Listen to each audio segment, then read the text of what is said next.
الرحيم اللهم كن لوليك الحجة بن الحسن صلواتك عليه وعلى آبائه في هذه الساعة وفي كل ساعة وليا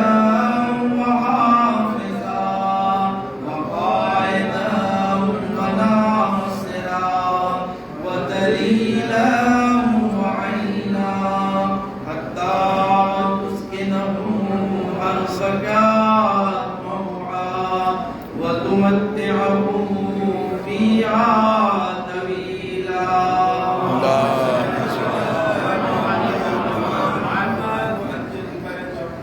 أما بعد فقد قال الله تبارك وتعالى في محكم كتاب المجيد وفرقان الحميد وقوله الحق بسم الله الرحمن الرحيم إنا أعطيناك الكوثر صلوات محمد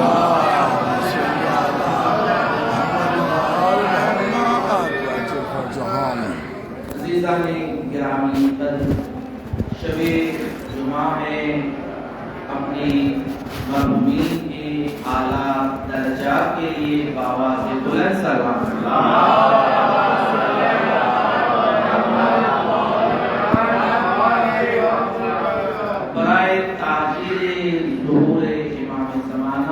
ایک آواز بلند صلوات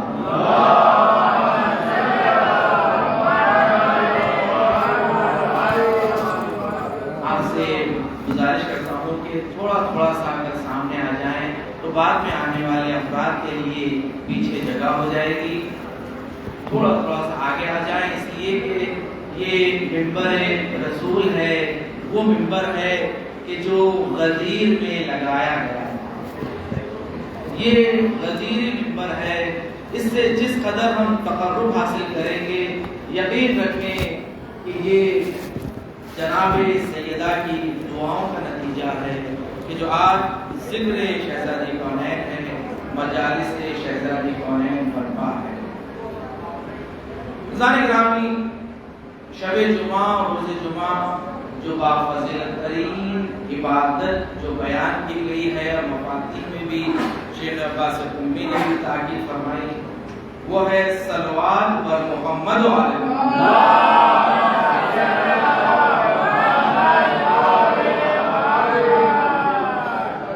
اور صلوات کی اس قدر فضیلت ہے، اہمیت ہے کہ چھٹے امام جعفر صادق علیہ السلام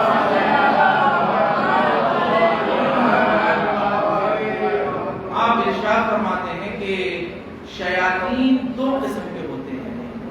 شیاطین کے دو انواع ہیں، دو نوع ہیں.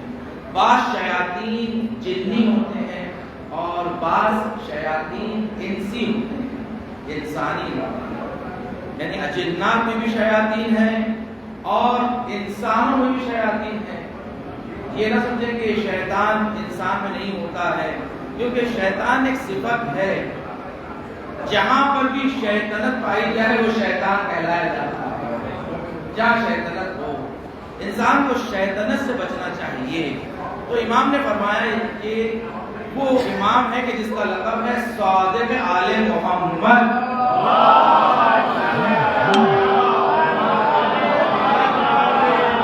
شیاطین کے دو قسمیں ہیں، ایک جنی ہوتے ہیں، ایک انسانی ہوتے ہیں. اجنات کی شیاطین کو دور کرنے کے لیے امام نے جو ذکر بتایا وہ یہ کہ اگر انسان لا حول ولا قوت الا باللہ العلی العظیم کہے تو شیاطین جنی دور ہو جاتی ہے. اگر انسان فقط لا حول پڑھے ایک مرتبہ شیاطین جنی دور ہو جاتی ہے. اور شیاطین انسانی کو دور کرنے کے لیے امام نے جو ذکر بتایا وہ ہے صلوات بر محمد و آل محمد.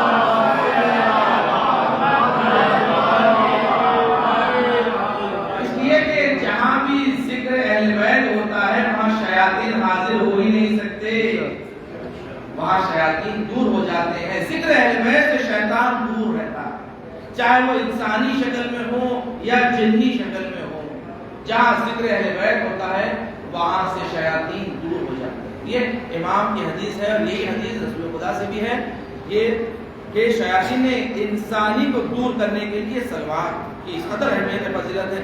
گھر میں اگر انسان دیکھتا ہے، اگر بات کہتے ہیں بعض اوہام بعض لوگوں کے ذہنوں میں آ جاتا ہے کہ ہمارے گھر پر جنات کا قبضہ ہے، یا ہمارے گھر میں مشکلات آ رہے ہیں، جھگڑے ہو رہے ہیں، اختلافات ہو رہے ہیں، دیکھیں بہترین ذکر ہے، کہیں جانے کی ضرورت نہیں ہے، کسی کی دکان کو چلانے کی ضرورت نہیں ہے، ہمارے پاس ذکر اہل بیت ہے، ہم غنی ہیں اہل بیت کے ذکر سے۔ آپ صلوات پڑھیں، گھر میں کثرت سے صلوات پڑھیں، اگر خدا نہ خواستہ اگر ہیں تو یہ دور ہو جائے شیاطین جنی اور انسان۔ اس قدر اہمیت ہے صلوات کی۔ اور میں نے جس سورے کو سرنامہ کلام قرار دیا ہے وہ قرآن مجید کا 108واں سورہ ہے، کہ جو سورہ کوثر کہلایا جاتا ہے، اور یہ مختصر سا سورہ ہے، مگر سارے قرآن مجید کی ضمانت اس سورے میں ہے، سارے قرآن مجید کی حفاظت اس سورے میں پوشیدہ ہے، اسے سورہ کوثر کہتے ہیں۔ مختصر سا سورہ ہے، 3 آیتوں پر مشتمل ہے۔ اس سورہ کی فضیلت میں چند روایات آپ کی خدمت میں پیش کروں، اور اس کے بعد گزارشات اس سورہ کے ذیل میں۔ دیکھ سب سے پہلی روایت جو اس سورہ کی فضیلت میں ملتی ہے، پیغمبر اکرم محمد مصطفیٰ صلی اللہ علیہ وسلم آپ ارشاد فرماتے ہیں کہ جو شخص بھی سورہ کوثر کی تلاوت کرے گا، پروردگار دو عالم اسے جنت کے نہروں سے سیراب کرے گا، جنت کے نہروں سے سیراب ہونے کی اسے اجازت ہے جو سورہ کوثر کی تلاوت کرے گا۔ اور دوسری روایت ہے اسی طرح کی، چھٹے امام جعفر صادق علیہ السلام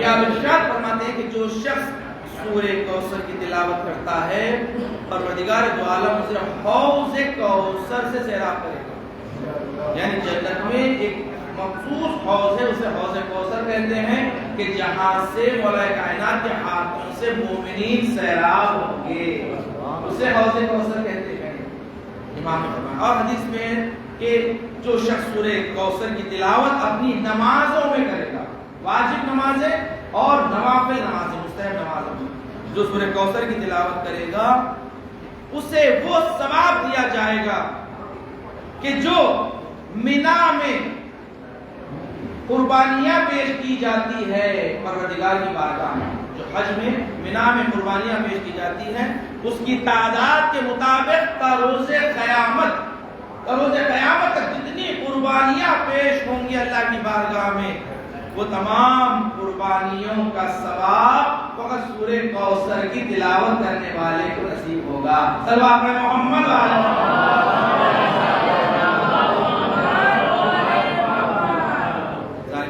قدر فضیلتیں اس سورہ کوثر میں، اس لیے کہ اس کا باطن بڑا وسیع ہے۔ یہ مختصر سا سورہ ہے، دیکھیں کسی چیز کو مختصر دیکھ کے نہ گزر جائیں، مختصر دیکھ کے نہ گزر جائیں، یہ بڑا عظیم سورہ ہے۔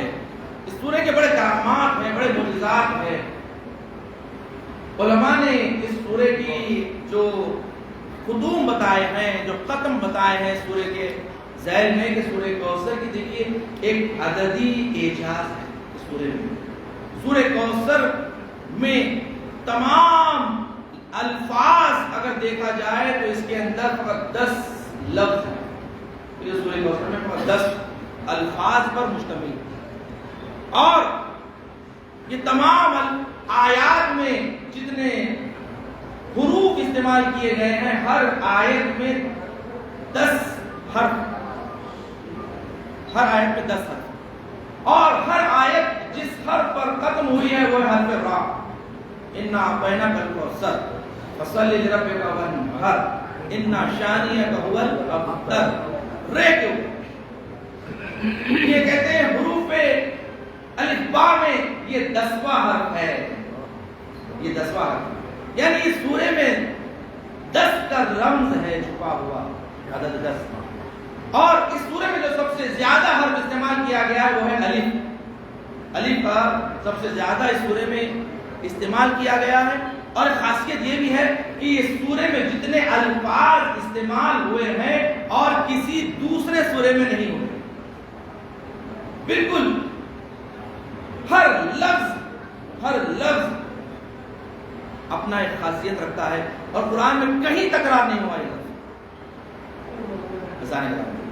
کہتے ہیں کہ اس کی جو سورے کی تعداد ہے وہ 10 پر مشتمل ہے.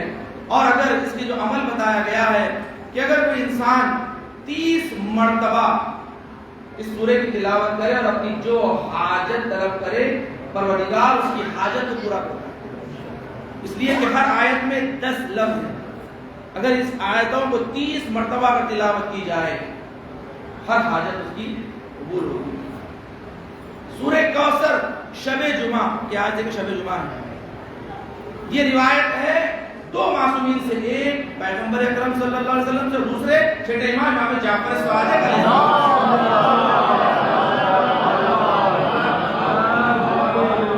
جو شخص بھی سورہ کوثر کی تلاوت شب جمعہ 100 مرتبہ کرے گا وہ خواب میں پیغمبر اکرم کی زیارت کرے گا.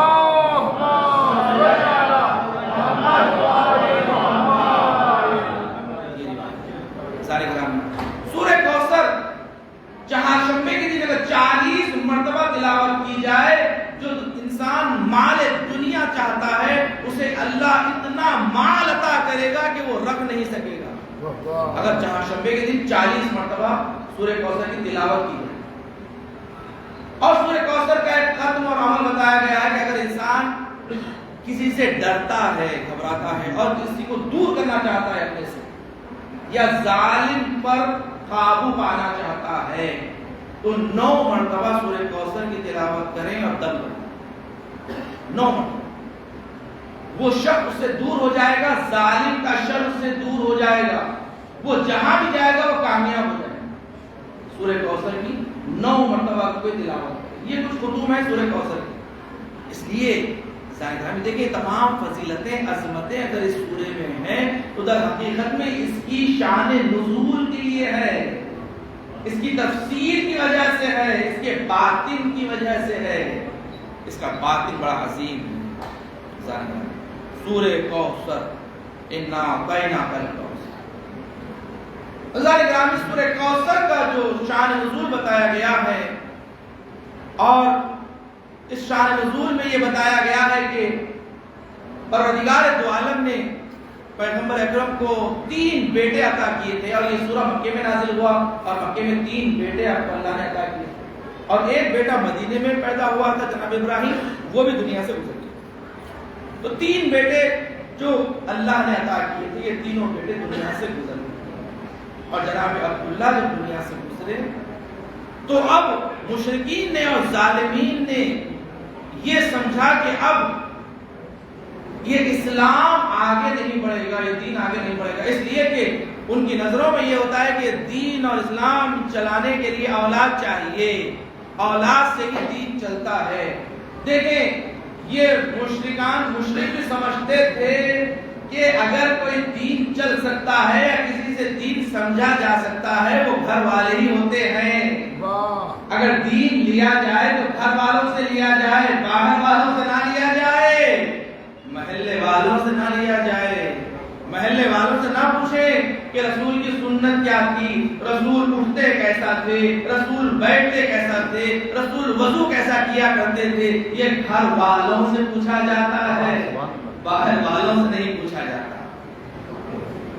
تو سمجھا انہوں نے کہ اب اسلام نہیں چلے گا, اس لیے کہ اب رسول کا کوئی بیٹا باقی نہیں رہا ہے. تو عاص بن وائل یہ وہ شخص تھا کہ جس نے رسول خدا کو اس نے ابتر کا لفظ اس نے دیا, لفظ ابتر.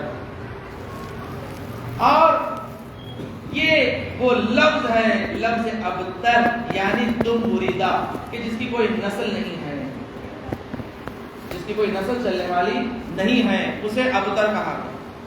تو یہ لفظ اس نے عاص بن وائل نے سب سے پہلے آپ کو دیا, کہا کہ یہ ابتر ہے, یہ ابتر. عزیزان گرامی دیکھیں سورہ کوثر کی تفسیر میں نہ صرف ہمارے علماء تشیع بلکہ اہل سنت کے بھی تمام اکثر علماء اور بالخصوص جو سب سے معروف اور مشہور عالم اہل سنت کے فخر رازی اپنی تفسیر کبیر میں سورہ کوثر کے ذیل میں مختلف مساجد بیان کیے ہیں روایات. کہا کہ کوثر سے مراد جو لفظی معنی ہے وہ ہے خیر کثیر. کوثر کہتے ہیں اگر لفظی معنی میں دیکھیں تو خیر کثیر کے معنی میں استعمال خیر کثیر. اب یہ خیر کثیر ہے کیا؟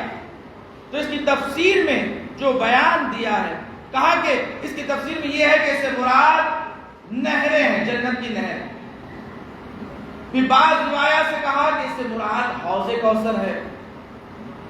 اور پھر کہا کہ اس کا مصداق، اس کا باطن شہزادی کونین فاطمہ الزہرا سلام اللہ علیہا،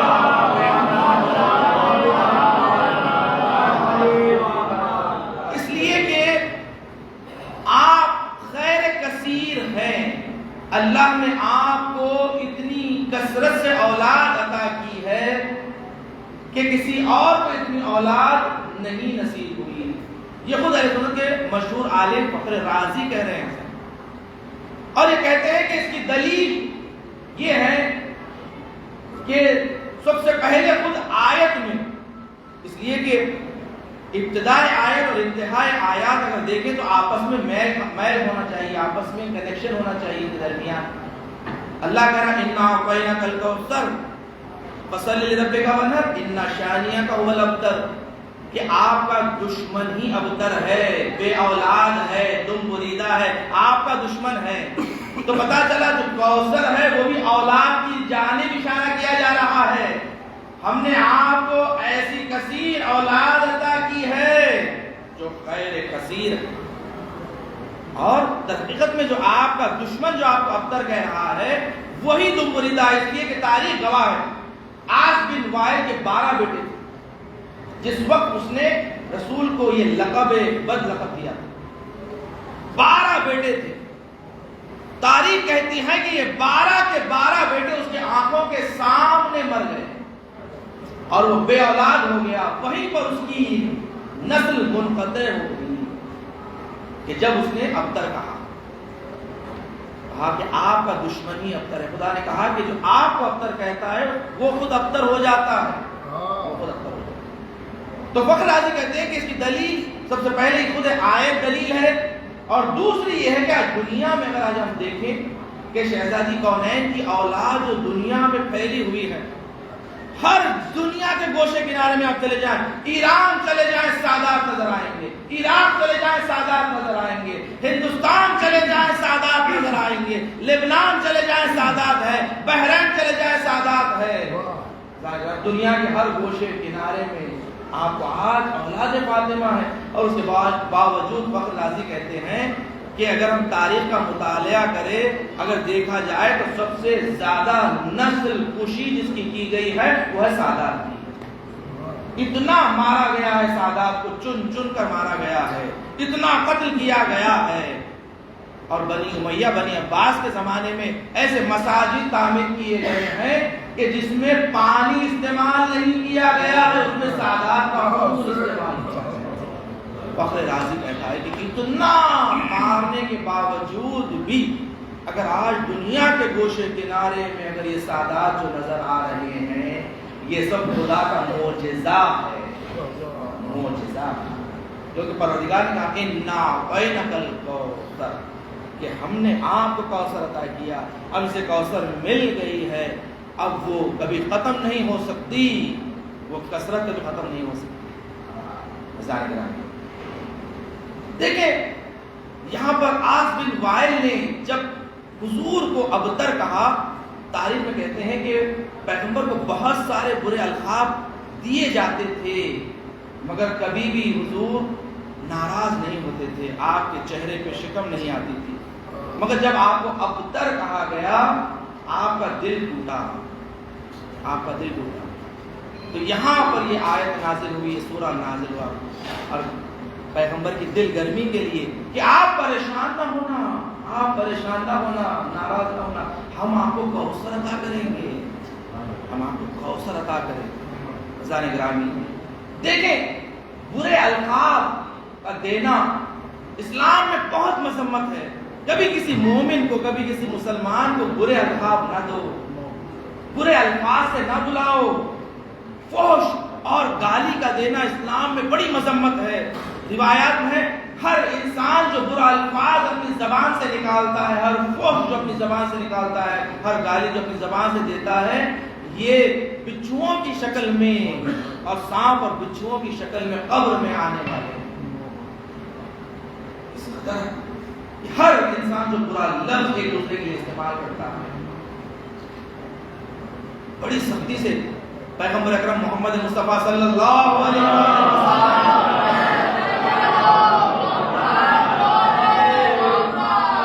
آپ فرماتے ہیں کہ جو شخص جس کی زبان سالم نہ ہو، جو اپنی زبان سے فحش گوئی کرتا ہے، وہ کبھی جنت میں داخل نہیں ہو سکتا، جنت میں داخل نہیں ہو سکتا، اس کا دخول جنت میں منع ہرگز نہیں آ سکتا۔ اس لیے کہ مولا روایت فرماتے ہیں کہ انسان کی شخصیت کا پتہ لگانا ہے تو اس کی زبان دیکھو، اس کی زبان کیسی ہے۔ اس لیے کہ ہر شخصیت کی سنتیں ہوتی ہیں، نیک سنتیں بھی ہوتی ہیں، بری سنتیں بھی ہوتی ہیں۔ مولا فرماتے ہیں کہ جو بدذات انسان ہوتے ہیں اس کی سنت یہ ہے کہ اس کی زبان سے برے الفاظ نکلتے ہیں۔ یعنی انسان دیکھو کہ انسان جب منہ کھولتا ہے تو اس کے منہ سے پھول جھڑتے ہیں یا کانٹے؟ کہا اس کی زبان دیکھو، اس کی زبان بتاتی ہے کہ اس کی شخصیت کیا ہے، اس کی حقیقت کیا ہے۔ اور روایت میں اس قدر مذمت آئی ہے کہ روایت میں فرمایا گیا ہے کہ کوئی انسان بدگوئی نہیں کرے گا کسی مومن مسلمان کے لیے، فحش نہیں دے گا کسی مومن کے لیے، مگر یہ کہ یا وہ زنا زادہ ہے یا شیطان اس کے نطفے میں شریک ہے۔ اس قدر مذمت آئی ہے کہ انسان اگر بدگوئی کرے، اپنی زبان سے بد الفاظ نکالیں، اس کے لیے کہا گیا ہے۔ روایت میں ایک شخص آگے کہتا ہے کہ یا رسول اللہ میرے بیٹے نے مجھے تماچا مارا، تو پیغمبر نے کہا وہ تیرا بیٹا ہے ہی، وہ تیرا بیٹا ہے ہی۔ وہ سنتے ہی اپنے گھر واپس گیا، جا کر اپنی زوجہ سے سوال کرتا ہے بتا کہ تو نے خیانت کی میرے ساتھ؟ اس نے کہا نہیں، ہرگز نہیں کیا، واللہ میں نے ایسا نہیں کیا۔ کہا بھی پیغمبر اکرم کے جس کا لقب صادق ہے وہ کہہ رہے ہیں کہ یہ میرا بیٹا نہیں ہے۔ تو اس نے کہا واللہ میں قرآن لے کر کہتی ہوں کہ یہ تیرا بیٹا ہے، یہ تیرا بیٹا۔ اس نے کہا ابھی چلو میرے ساتھ۔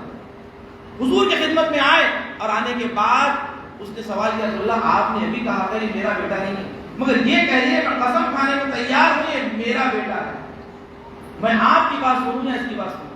پیغمبر نے کہا میری بات بھی سچ ہے اور اس کی بات بھی سچ ہے، تو سمجھا غلط، تو سمجھا غلط، یہ بیٹا ہے ہی تیرا، یہ نطفہ ہے تیرا، مگر یہ حلال لقمے کا نطفہ نہیں ہے، یہ حرام نطفے کا، حرام لقمے کا نطفہ ہے۔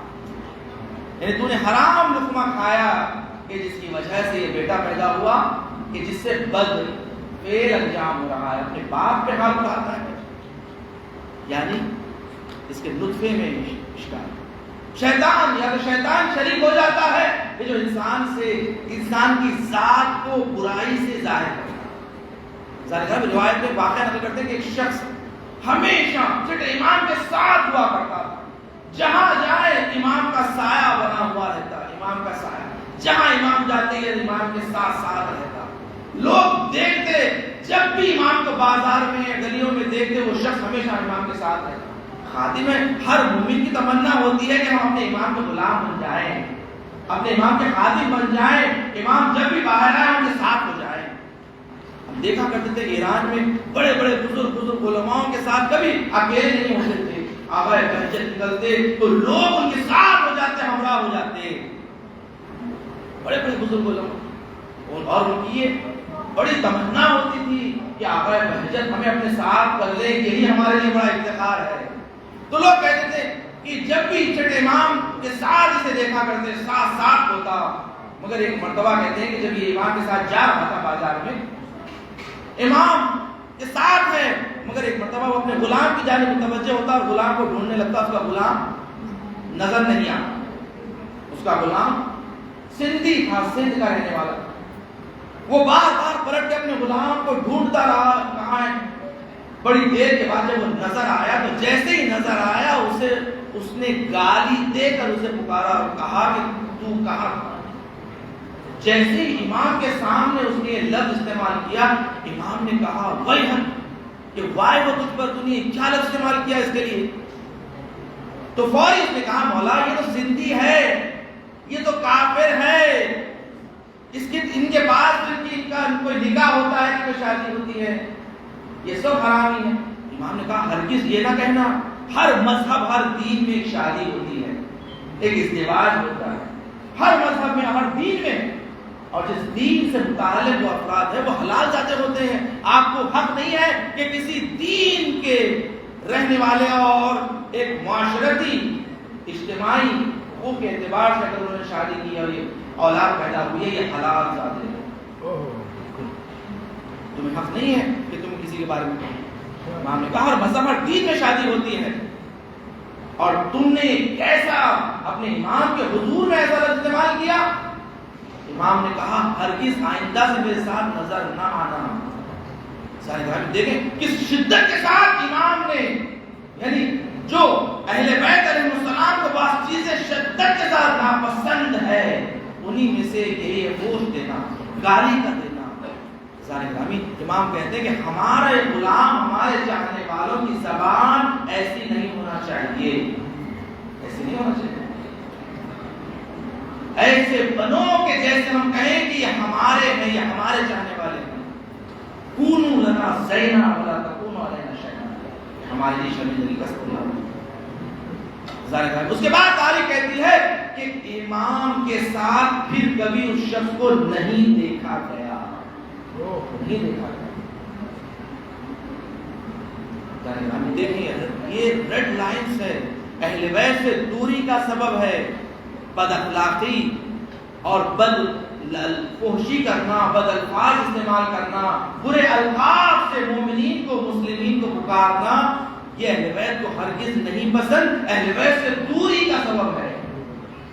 روایت میں ہے کہ جو انسان فحش دیتا ہے، اپنے منہ سے برے الفاظ نکالتا ہے، اللہ اس کے رزق کو تنگ کر دیتا ہے، اس کے رزق میں سے برکت اٹھا لیتا ہے، اس سے رزق سے برکت ختم ہو جاتی ہے۔ اس قدر مذمت ہے سارے کام، اس لیے کہ اہل بیت علیہ السلام کو جو تکالیف دی گئی ہے ان میں سے ایک تکلیف یہی تھی کہ اہل بیت کو بھی برے الفاظ سے پکارا جاتا تھا۔ آج کے اہل بیت کے چاہنے والوں کو برے الفاظ استعمال کرتے کہتے ہیں رافضی، یہ رفضا ہے، یہ رافضی ہے۔ لیکن ہرگز حضور کو یہ پسند نہیں ہے کہ کسی مسلمان کو، اہل بیت کے چاہنے والوں کو برے الفاظ سے پکاریں، برے الفاظ سے۔ دیکھیں قمر بنی ہاشم کا یہ امتیاز تھا کہ جہاں پر قمر بنی ہاشم اہل ولا تھے، ولایت کے ہمراہ تھے، اور ایسے مطیع تھے کہ کبھی قمر بنی ہاشم سے کوئی ایسا عمل نہیں دیکھا گیا کہ اہل بیت کو ناپسند ہو۔ قمر بنی ہاشم کی فضیلت یہی تھی کہ وہ امام کو ایسے پہچانتے تھے کہ امام کی پسند کیا ہے اور امام کی ناپسند کیا ہے۔ یہ قمر بنی ہاشم کی خاصیت تھی کہ آپ یہ معرفت کا یہ درجہ آپ کو حاصل ہے۔ امام کی ہمراہی ایسے ہی نصیب ہر کسی کو نہیں ہو جاتی۔ یہ فضیلتیں جتنی کربلا والوں میں ہر کسی کے لیے نہیں تھی۔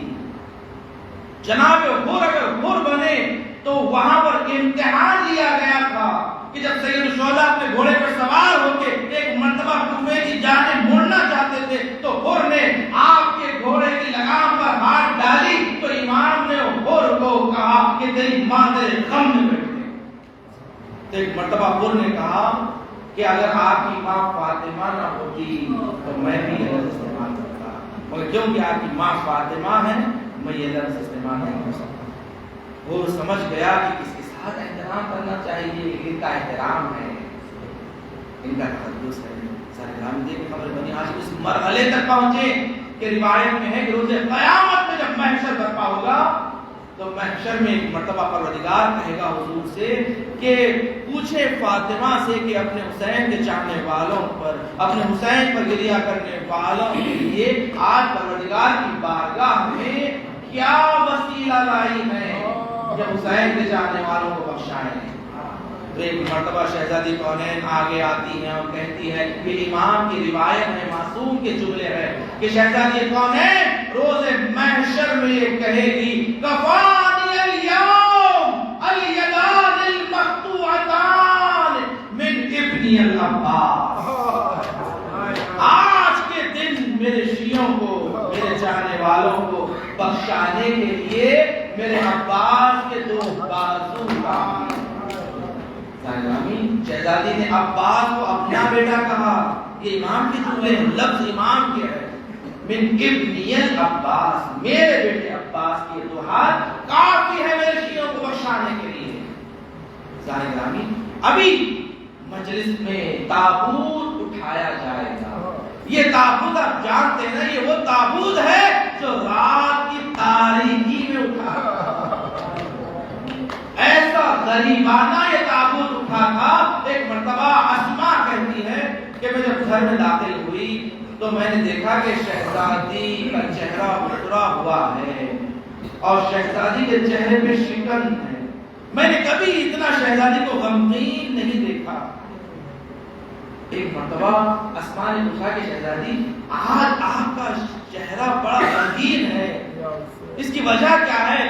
تو سیدہ نے کہا کہ اسماء میں یہ سوچ رہی ہوں کہ جب میں دنیا سے گزر جاؤں گی تو میرا جنازہ جب اٹھے گا تو میں نے دیکھا ہے کہ عرب میں یہ معمول ہے کہ جب جنازہ اٹھایا جاتا ہے تو ایک تخت پر لٹا دیا جاتا ہے، میت کو تخت پر لٹا دیا جاتا ہے اور اس پر کپڑا ڈال دیا جاتا ہے۔ اے اسماء میں اس وقت کو یاد کر رہی ہوں کہ جب میرا جنازہ اٹھے گا اور جب اگرچہ میں نے وصیت کر دی کہ رات کی تاریکی میں اٹھے، مگر پھر بھی فاطمہ کو یہ غم ہے، افسوس ہے کہ فاطمہ کو جب تخت پر لٹایا جائے گا کہیں جسم نمایاں نہ ہو جائے، یہ مرد کا جنازہ ہے یا عورت کا جنازہ ہے۔ شہزادی کونین کے ناگوار تھا کہ رات کی تاریکی میں بھی یہ پتہ نہ چلے کہ مرد کا جنازہ ہے یا عورت کا جنازہ ہے۔ ایک مرتبہ اسماء نے کہا کہ سیدہ پریشان نہ ہونا، ہم نے حبشہ میں دیکھا ہے کہ وہاں پر جنازے جب اٹھائے جاتے ہیں تو وہاں پر تابوت میں اٹھایا جاتا ہے، تو ایک چھوٹا سا تابوت شہزادی کونین کے سامنے بنا کر اسماء نے پیش کیا کہ شہزادی دیکھیں وہاں پر ایسے تابوت ہوا کرتے ہیں اور جب جنازے کو رکھ کر اسے ڈھانپ دیا جاتا ہے تو اس سے جنازے کا پتہ نہیں چلتا یہ مرد کا جنازہ ہے یا عورت کا جنازہ ہے۔ جیسے ہی شہزادی نے اس مختصر سے تابوت کو دیکھا، دیکھیں آج جو ہم یہ تابوت اٹھاتے ہیں نا، یہ اسماء نے سب سے پہلے تابوت بنایا تھا، شہزادی کے سامنے رکھا۔ ایک مرتبہ جیسے ہی شہزادی نے تابوت کو دیکھا آپ کے چہرے پہ مسکراہٹ آئی۔ اسماء کہتی ہے میں نے پہلی مرتبہ شہزادی کے چہرے پہ مسکراہٹ دیکھی تھی بعد رسول کبھی سیدہ کے چہرے پہ مسکراہٹ نہیں آئی، مگر جب تابوت کو دیکھا تو چہرے پہ مسکراہٹ آئی، سیدہ کے دل کو ٹھنڈک ملی کہ اب میرا جنازہ پردے میں اٹھے گا۔ میں کہوں گا شہزادی آپ نے اپنے جنازے کا اہتمام کر لیا کہ میرا جنازہ اب پردے میں اٹھے گا، مگر ہائے زینب ام کلثوم، ہائے زینب ام کلثوم، کوفے اور شام کا بازار، ارے نازی ندا دیتا جاتا، ہاتھ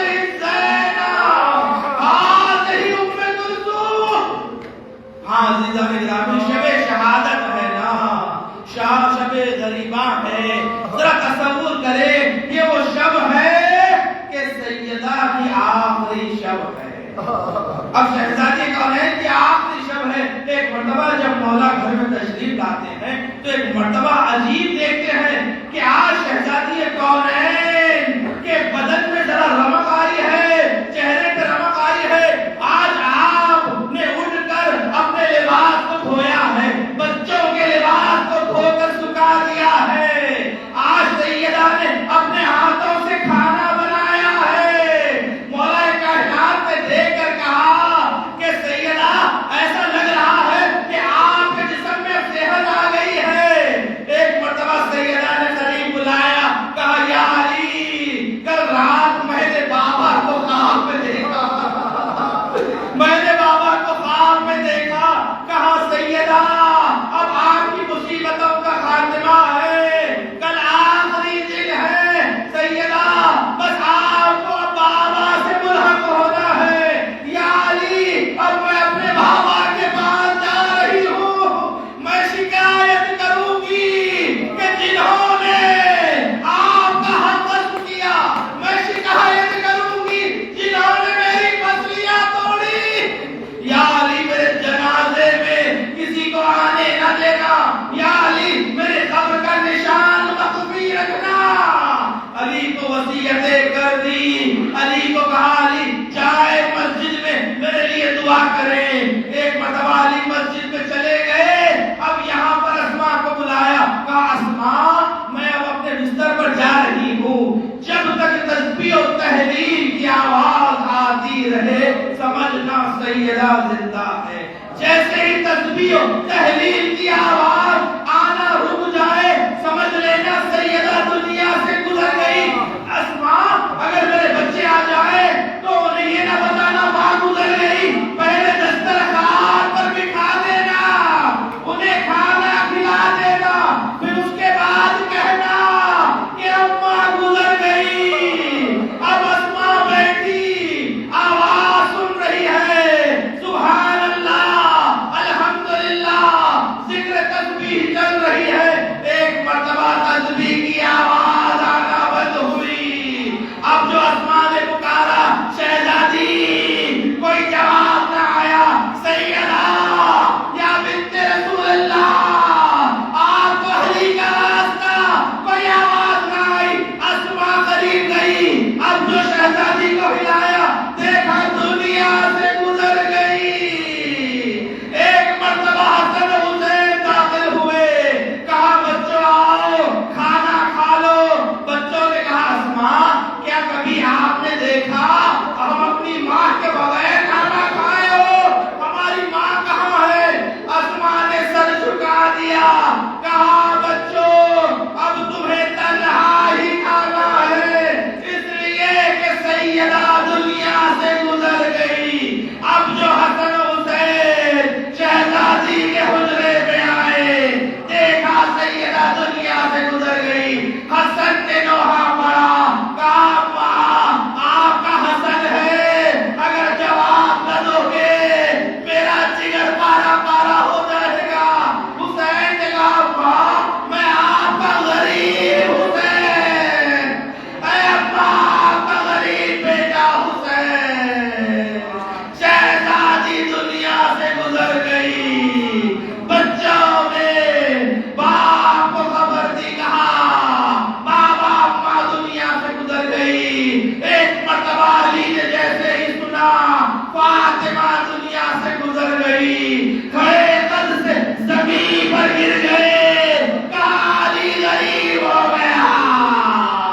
علی کا حامی دنیا سے گزر گیا.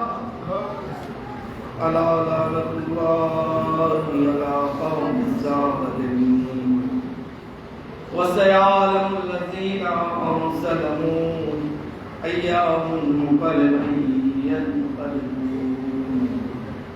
بارگاہ پروردگار ہم سے ذکر قدیم کو قبول پروردگار کو کوئی غم نہ دے سوائے غم اہل بیت. الہی آمین. محمد و آل محمد کا ہمیں شہزادی کونین کی شفاعت نصیب فرما. الہی آمین. محمد و آل محمد کا جو کوئی بیمار ہے التماس سے دعا کہتے ہیں اس ذکر کے صدقے میں انہیں شفا کاملہ و عاجلہ عنایت فرما پروردگار شب جمعہ ہے ہمارے اعمال ہمارے امام کے سامنے پیش کیے جائیں گے پروردگار ہمارے اعمال ایسے بنا دے کہ ہمارا امام اس سے راضی و خوشنود ہو جائے پروردگار دنیا میں جہاں مومنین مومنات ان کی جان و عزت و آبرو دین و ایمان کی حفاظت فرما نصیب فرما علماء اعلام مراجع کرام کا سایہ ہمارے سروں پر قائم دائم فرما دشمنان اہل بیت دشمنان اسلام کو نیز کو نابود فرما امام زمانہ کے ظہور میں تاجیل فرما ہمیں امام کے آوان و انصار میں شمار فرما ربنا وتقبل منا انك انت السميع العليم بجاہ محمد وآل طاہرین کی گزارش ہے ایک مرتبہ سورہ حمد 3 مرتبہ سورہ اخلاص کی تلاوت فرما کے ان مرحومین کے لیے ساتھ فرما دیں مرحوم شہید محمد حسین چوکار مرحوم حاجی شعبان علی چوکار مرحومہ تاج خانم مرحوم حسین استاد رضا مرحوم محمد جلال احمدی مرحومہ جمیلہ چوکار مرحوم علی چوکار مرحوم حسین چوکار اور مرحومین مومنین قاسم سلیمانی صاحب اور شہید قاسم سلیمانی ابو مہدی محدث اور تمام شہداء اسلام بسم اللہ الرحمن الرحیم الحمد للہ رب العالمین الرحمن الرحیم مالک